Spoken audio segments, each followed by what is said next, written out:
अस्सलाम वालेकुम अलाविया। वालेकुम सलाम। जी, किधर से ज्वाइन किया आपने हमें? बॉम्बे से। बॉम्बे से। जी अलाविया, जी। क्या वाकया है, क्या किस्सा है? तो एक्चुअली मेरे पास ज्यादा किस्से भी हैं, बट एक्चुअली मैं बचपन में, मुझे भूतों की कहानी बहुत पसंद है, but I I used to love reading about man eaters and hmm. A lot about Jim Corbett के बारे में बहुत पढ़ती थी। एंड वो 1875 में इंडिया में रहते थे। आई मीन उस टाइम तो पाकिस्तान भी नहीं था, सब हिंदुस्तानी था।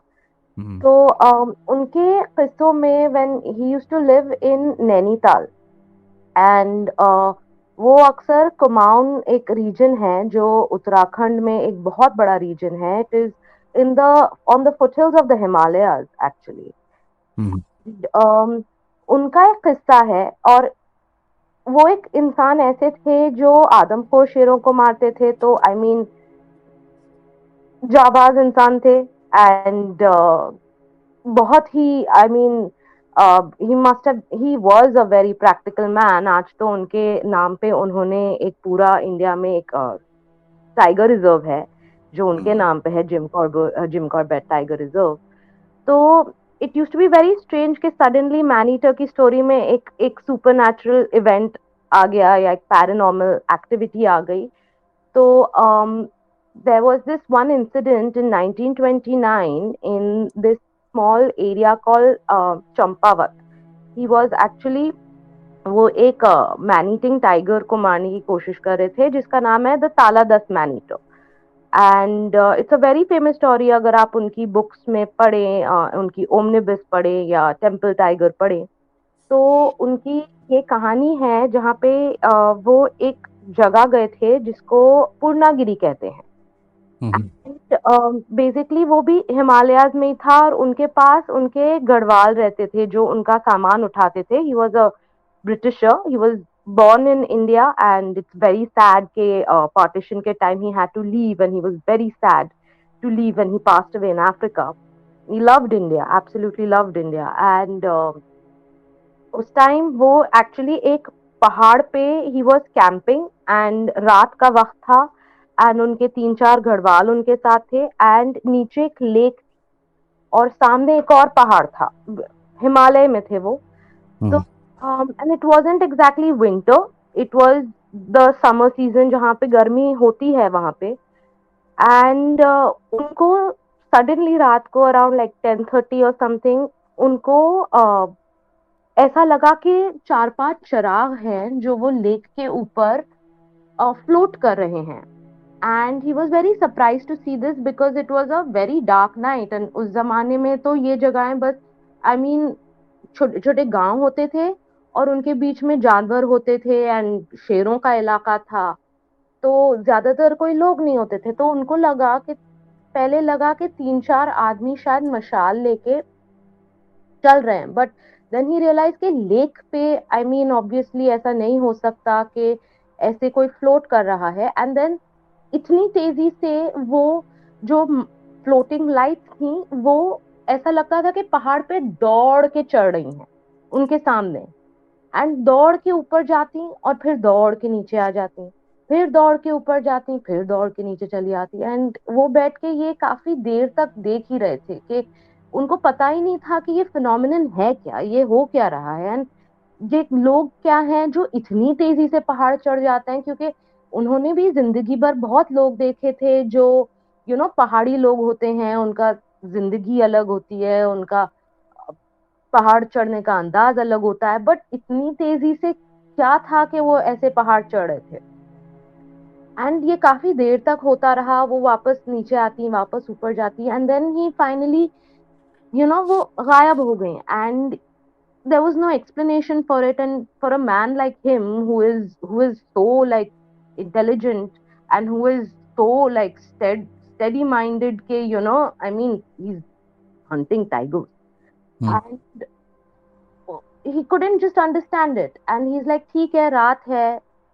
उन्होंने ये बात टाल दी। उन्होंने बोला कल I will try to investigate कि ये है क्या। हम्म। आफ्टर दैट जब सुबह हुई तो उन्होंने वापस ट्रैकिंग चालू की because he had to go and hunt the tiger down. And उनका उस तरफ से गुजरना, he purposely went in that direction because he wanted to see कि ये लाइट है किधर। And when he went towards that cliff he was very surprised to see that that's what it was, वो एक क्लिफ था and वहां से कोई चढ़ नहीं सकता था। It was almost 90 degrees and it, he was shocked, he is like ये क्या हो सकता है। एंड सो उन्होंने अपने गढ़वाल को लिया and he told them do one thing, जाके पता करो कि ये था क्या, बिकॉज ऐसी क्या चीज हो सकती है। एंड तो वो चले गए हम्म। वहां से। And it was at the end of the story, उन्होंने ऑब्वियसली मैनीटर को तो मार ही दिया था, but he finally met the his worker who went and he found out, तो एक्चुअली वो क्लिफ पे एक मंदिर हुआ करता था।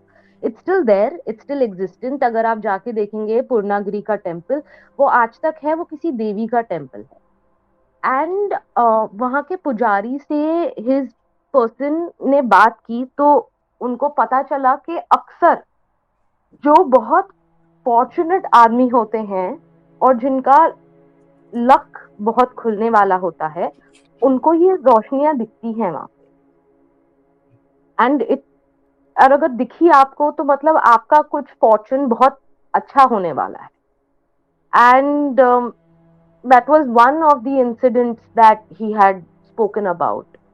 And in another one, this was the last tigress that he had to kill. She was called the Thak Manitress, and she was extremely notorious.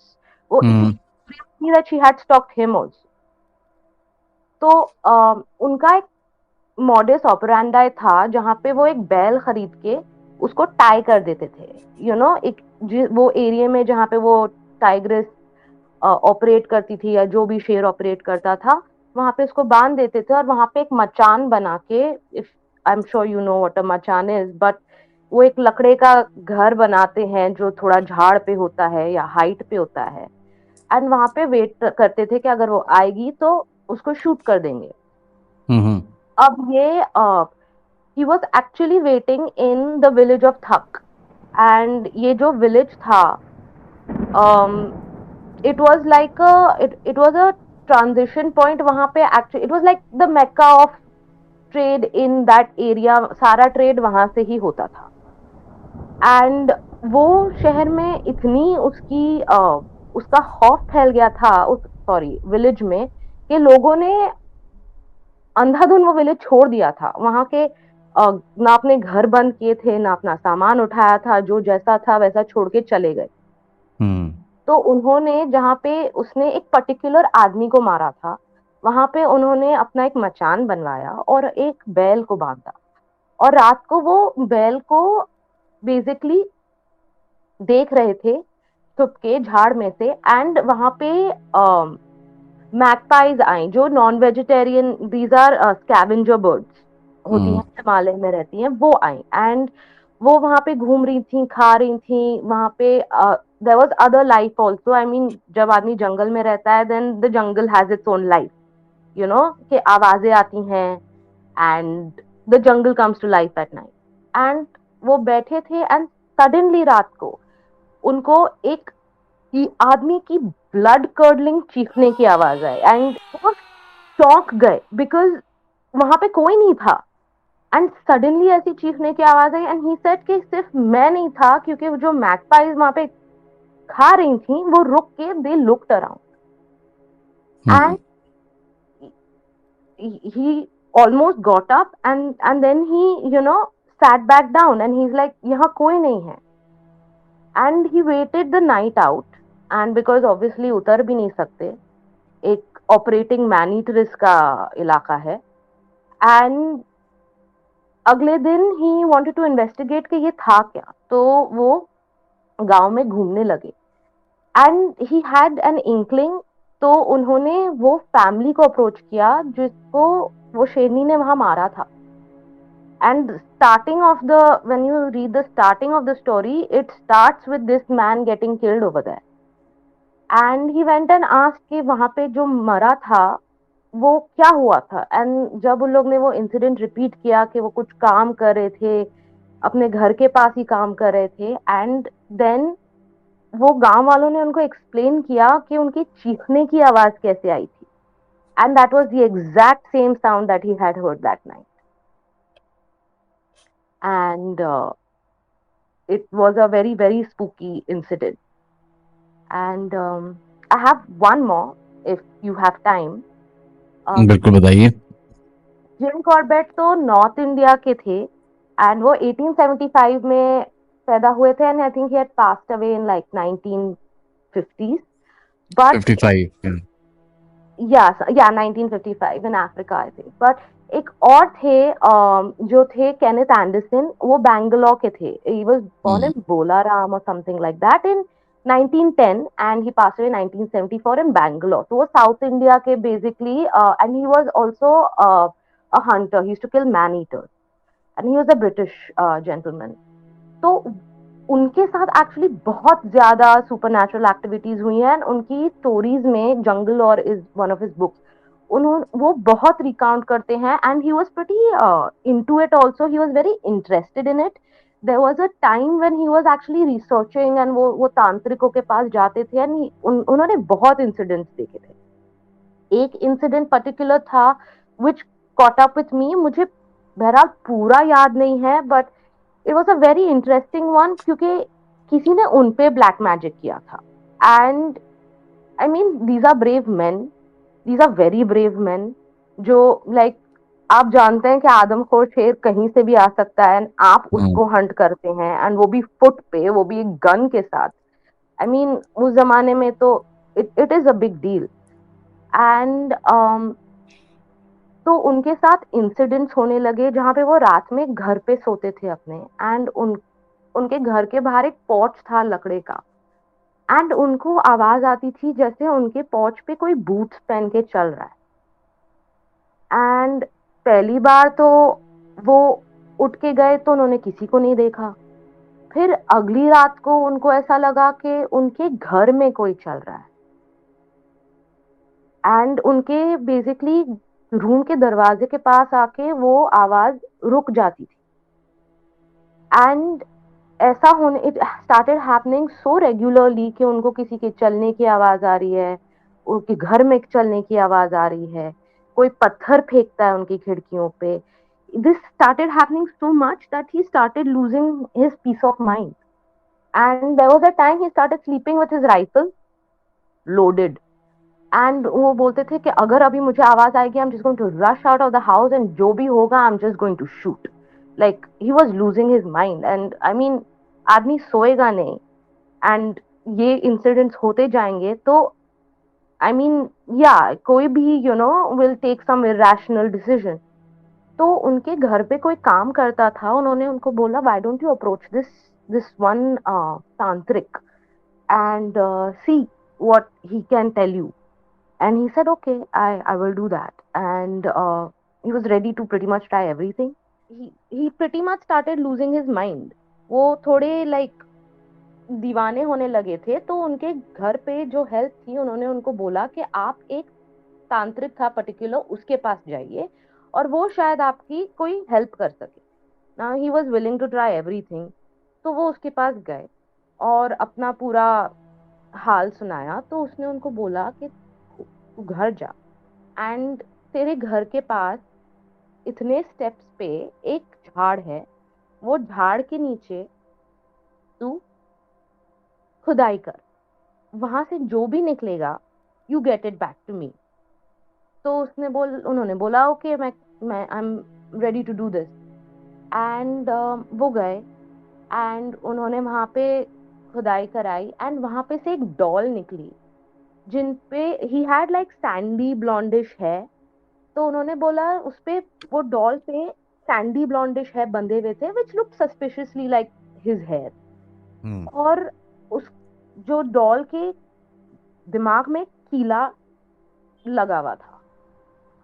And वो doll उन्होंने उठवाई, एंड वो तांत्रिक के पास लेके गए, एंड वो तांत्रिक ने जो भी किया उसको जला दिया. And then he explain to him that तेरा किसी के साथ एक लड़ाई तो नहीं हुई थी, but there was an disagreement with someone, and वो आपके साथ अपसेट थे, तो उन्होंने आपके ऊपर ये जादू करवाया था, और ये जो कीला लगा था फॉरहेड में, ये तुझे पागल करने के लिए लगवाया था। एंड अभी मैंने उसका हल निकाल दिया है, you should be at peace now, and that's how it went. अच्छा, ये मुझे बताइए, तो आपने हमें सारे हिस्ट्री के वाक़यात बता दिए, आपके साथ कभी कोई वाक़या पेश आया है? पर्सनली सिर्फ सिर्फ एक बार अ, हुआ है, but I am pretty cynical that way, and I find it hard to believe. But hmm. हमारे घर पे एक हेल्प थे जो नेपाली थे। He had born I was born in front of him, and he had brought me up। बाबू भाई था उनका नाम।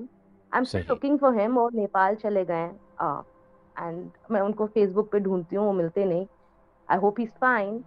तो वो एक्चुअली कुछ महीने बॉम्बे में रहते थे और कुछ महीने नेपाल में, काठमांडू के पास एक गांव है, वहां रहते थे। हम्म। तो ज्यादातर हमारे घर पे रहते थे। Wonderful man, very decent, very nice, was a Brahmin and educated.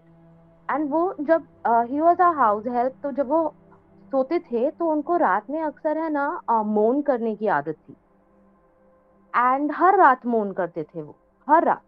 And उनको हम्म। एक बार बोले, बाबू भाई आप हमें डिस्टर्ब कर रहे हैं, और वो उठ जाते थे और बोलते थे, वो सॉरी बेबी, एंड वो रात को वापस सो जाते थे। एंड उनको अगर आप पूछते कि क्या हुआ, आप रोज रात को ऐसी आवाज क्यों निकालते हैं, तो बोलते हैं, रोज रात को मुझे ख्वाब में दिखता है कि एक चुड़ैल मेरे पीछे भाग रही है, एंड वो मुझे पकड़ने की कोशिश कर रही है, और मैं आगे भाग रहा हूँ। तो ये होता रहा, ये कई साल तक होता रहा। एंड पर्टिकुलरली उन्होंने कुछ ये ऐसा करवाया नहीं, बट वो बोलते थे जब भी मैं नेपाल वापस जाता हूँ तो मेरे साथ ये नहीं होता है, लेकिन जब मैं बॉम्बे आता हूँ तो ही मेरे साथ ही होता है। अब रमजान आया, और हम शिया हैं, तो हमारे घर में जौशने कबीर होती है।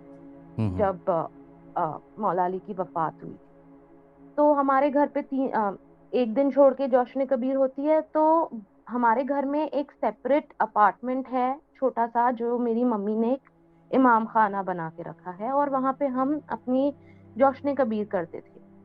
एंड बाबू भाई घर में सोते थे। तो वो रात अ, जब जौशने कबीर हो गई, तो मैं घर गई, एंड शायद रात के 1:30 बज रहे थे, मैं अकेली थी। शब्बेदारी होती है, बॉम्बे में एक एरिया है, पाला गली वहाँ, और वहाँ पे जुलूस उठता है। तो मेरे पापा, मेरे भाई वहाँ गए हुए थे, और मेरे घर पे मेरी एक कजिन सिस्टर थी, मेरी बहन थी, मेरी माँ थी, और मैं थी। मेरी माँ इमाम खाने में नमाज पढ़ रही थी। मैं अपने घर में हॉल में अकेली लेटी थी। एंड मेरी बहन और मेरी कजिन, हमारा एक दूसरा अपार्टमेंट है, वहां पे मेरे लिए कुछ काले कपड़े ढूंढने गए थे, क्योंकि हमें भी रात में शब्बेदारी के लिए जाना था। हम्म। तो मैं लेटी थी अकेली, एंड मैं जब घर में गई पहले, तो बाबू भाई की बहुत तबीयत खराब हो रही थी। वो एक बनियान पहन के सोते थे, तो उन्होंने अपनी बनियान ऊपर करके रखी थी। एंड उस जमाने में विंटर होता था, आई मीन बॉम्बे में विंटर एक मजाक है। अ, अगर कभी कभार लाइक 24-23 डिग्रीज हो जाए, तो हमारे पूरे बॉम्बे में हमारे स्वेटर्स निकल आते हैं, बिकॉज इट हम यहाँ ठंडी नहीं होती है, एंड बेरली इतनी ठंडी होती है। अगर 11 डिग्री या 12 डिग्री हो जाए, इतना नॉर्मली, अगर शायद कश्मीर में बर्फ गिरे तो। But it was cool, it ठंडा वेदर था। एंड 24 डिग्री अराउंड था। एंड बाबू भाई को बहुत गर्मी लग रही थी, सर्दी, हाँ, बहुत गर्मी लग रही थी, उनको पसीने छूट रहे थे, और वो बस ऐसे ही खामोश डाइनिंग रूम में बैठे हुए थे। मैंने बोला, बाबू भाई क्या हुआ तुम्हें, बीबी बहुत तबीयत खराब हो रही है। आई सर, आप सो जाइए, मैं आपके लिए ना लाइट बंद कर देती हूँ, आपको चाहिए तो मैं पंखा चालू कर देती हूँ। एंड उनको चादर उड़ा के मैं वो सो गए, और मैं चली गई, और मैं हॉल में लेटी हूँ। एंड कुछ तो कर रही थी, स्कूल में थी उस time, I think I was 12 या 11 साल की हूँ। तो बाबू भाई, बहुत जोर से मौन किया उन्होंने, तो मैंने बोला, बाबू भाई स्टॉप। जवाब नहीं दिया। दूसरी बार फिर से मौन किया। मैंने बोला बाबू भाई उठ जाइए, आप फिर से मौन कर रहे हैं। फिर जवाब नहीं दिया। फिर अब he was a light sleeper, आप उनको एक बार आवाज देते तो वो उठ जाते। तीसरी बार फिर से मौन किया and I got irritated and he I had a bit of a like relationship sort of thing with him, where मैं उनको थोड़ा एटीट्यूड दिखाती थी, क्योंकि उन्होंने मुझे बड़ा किया था और वो मेरे बहुत नखरे उठाते थे। तो मैंने बोला बाबू दैट्स इनफ, अभी नहीं बंद किया ना तो मैं चिढ़ जाऊंगी। और मैं उठी, और मेरे भाई एक्चुअली उनके हैं ना सब मुझसे बड़े हैं, तो वो कॉलेज में थे, उनका सब टेक्निकल ड्राइंग का सामान, रूलर्स एंड ऑल पड़ी थी। तो मैंने रूलर उठाई और मैं गई। मैं उनको मारती तो नहीं, बट मैं गई। जैसे ही मैं मेरा हॉल खत्म होता है, एक लंबा कॉरिडोर है और बाबू भाई कॉरिडोर के एंड में सो रहे थे। एंड मैं वहां गई और मैंने बस, जो लाइट का स्विच था वो कॉरिडोर की एंड में था, मैंने लाइट ऑन की एंड बाबू भाई का अपने साइड पे लेटे थे एंड उनका हाथ जो था वो हवा में था। एंड उनको कोई टाइप, आज मैं बोलूं तो ऐसा लग रहा था उनको सीजर आ रहा है। एंड मेरी हो गई हालत खराब। मैं चप्पल छोड़ के भागी और सीधा भागती हुई गई घर के बाहर। हम ग्राउंड फ्लोर पे रहते हैं, हमारे 3 अपार्टमेंट्स लाइन से हैं। तो मुझे आज तक याद है, मैं भागती गई, मेरा पैर मुड़ गया बट मेरी स्पीड नहीं रुकी। मैं सीधा धक्का मारा इमाम खाने का दरवाजा, छलांग मार के अंदर गई। मेरी मम्मी नमाज पढ़ी थी, मुझे ऐसे हाल हवाल में देख के उन्होंने बोला क्या हुआ। मैंने बोला देखिए बाबू भाई को क्या हो रहा है, मुझे नहीं समझ में आ रहा है। और मम्मी उठ के भागी। एंड फिर मैं दौड़ती हुई गई अपनी बहनों को लाने, और मैंने उनको बुलाया एंड हम घर में गए एंड हम बाबू भाई को जगा रहे हैं। बाबू भाई इज जस्ट टीजिंग, वो उठ नहीं रहे हैं। एंड मम्मी ने बोला किसी को तो बुलाओ, उस जमाने में तो मोबाइल्स भी नहीं हुआ करते थे। तो बोले अब क्या करें, तो हम वॉचमैन को बुलाने गए बिल्डिंग के। हम लोग ने बोला प्लीज आइए। तो 2 वॉचमैन आए गेट से एंड बाबू भाई को उठा रहे, बाबू भाई नहीं उठते। तो 2-3 और आए और उनको सीधा बिठा दिया उन्होंने। एंड आई मुझे बहुत डर लग रहा था, मैं अपनी मम्मी के पीछे छुप के उनको देख रही थी। एंड बाबू भाई हमेशा से बहुत पेशेंट थे, मुझे बहुत चाहते थे and he was a very nice person. मैंने उनके साथ इतनी बदतमीजियां की हैं जिंदगी में, उन्होंने कभी मुझे मुड़ के कुछ नहीं कहा। और वो वहां बैठे थे and he was just in a days. And मैं अपनी मम्मी की कंधे के पीछे से झांक रही थी एंड मैं मन ही मन में दुआएं और मातम पढ़ने लगी और नादे अली पढ़ने लगी, और वो मुझे बस मुड़े और मुझे घूरने लगे। एंड मेरी मम्मी चिढ़ गई, मेरी मम्मी ने बोला तू किसको घूरा है। तो then he just looked at my mother and फिर वो मुझे देखने लगे एंड मेरी हालत हो गई खराब। तो जस्ट हम लोग को दिलासा देने के लिए वॉचमैन बोलने लगे कि लगता है इनको मिर्गी का दौरा पड़ा है, he is getting an epileptic fit. तो हम इनको लेके जाते हैं डॉक्टर के पास। एंड उनको उठाया और उनको लेके चले गए। रात को हम शब्बेदारी में गए एंड 1 घंटे बाद मुझे बहुत कपकपी होने लगी, मेरी तबीयत खराब होने लगी। एंड आई रिमेम्बर मैं रात को मेरे बड़े भाई से एकदम चिपक के सोई थी और मेरे भाई पूछ रहे थे तुम्हें क्या हुआ है, नाम लाइक भाई मुझे बहुत ठंडी लग रही है। और सुबह उठी तो मुझे लाइक हाई फीवर हो चुका था। एंड बाबू भाई आए बेचारे, मुझे सॉरी बोल रहे थे and like what did he have to apologise for.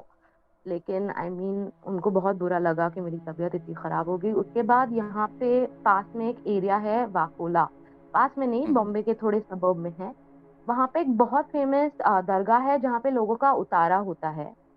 और बाबू भाई का भी लाइक वहाँ पे हर थर्सडे जुमेरात उनको बुलाया गया, वो लोबान करते थे। वहाँ पे थे वो ब्राह्मण हिंदू, बट आई मीन यहाँ पे बहुत बिलीफ है, यहाँ पे सब दरगाह जाते हैं जिसको उतारा करवाना है, तो सब दरगाह जाते हैं, तो वो भी जाते थे हर थर्सडे। एंड हमारे बिल्डिंग के जो सुपरवाइजर थे जो वहाँ पे थे उस रात को, उन्होंने हमको आके बोला था कि मैं मम्मी को बोला था, मम्मी ने बाद में मुझे बोला जब मैं बड़ी हो गई कि हमने तो आपको खुश करने के लिए या दिल का दिलासा या कि बेबी नहीं डरे बोलने के लिए हमने बोल दिया था कि इनको मिर्गी का दौरा पड़ता है, लेकिन इनको मिर्गी का दौरा नहीं पड़ता। उसके बाद बाबू भाई नेपाल गए तो उसके बाद आए नहीं। और उनसे कोई कांटेक्ट भी नहीं हो पाया? नहीं, उस जमाने में तो ना फेसबुक ना कुछ था। उस टाइम हम बाबू भाई से अगर फोन करना रहता था तो उनका एक केयर ऑफ नंबर होता था जो उनके नेबर का नंबर था। हम्म। और उनके बेटों को भी मैं ढूंढ रही हूँ, तो आई मीन वो भी नहीं मिले मुझे। And they are all educated people, तो I mean maybe someday I पता चलेगा कि वो है कहाँ। बट ये इंसिडेंट हुआ था।